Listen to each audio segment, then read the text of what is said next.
One of the points I look for whenever I'm evaluating a speech is how effectively they use pauses. The reason why is because pauses control the impact of your points in your speech.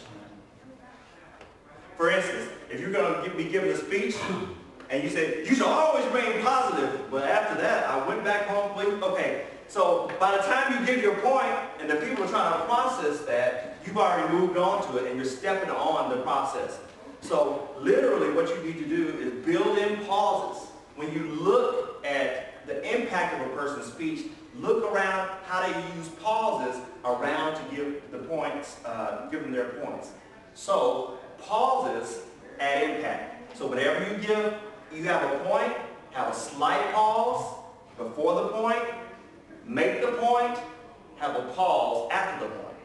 I look for that whenever I evaluate, because you have to give the audience time to process that great kernel of wisdom and truth that you have delivered unto them, right? You have to give them the time to process it whenever you make a solid point. Also, when you're using humor, if you have a punchline, you have to do a slight pause before the punchline, deliver the punchline, and then pause. Pause. Pause. You know why you have a triple pause there? Because the first pause is for the first group of people that get it. Right? Have you noticed that? And the second pause is for the second group. And then the third pause is for the late bloomers. They finally caught it. So you're about to move on and then you hear, ha ha ha ha ha. It's like, thank you. You got it. Okay. So you give enough pause to be able to cover that. But it adds to the impact of both the points you make and the humor that you give.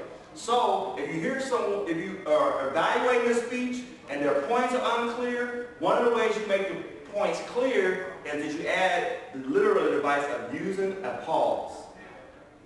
Also, pauses help control the rate of your speech. So if someone is speaking too fast and their speech rate is too high, then you build in pauses in strategic places to help govern the rate of the speech. Okay, so if you're going to use opening, body and conclusion, you have your transitions built into it. Whenever you make a point, whenever you make transitions, you want to build in pauses. It'll help govern the rate of the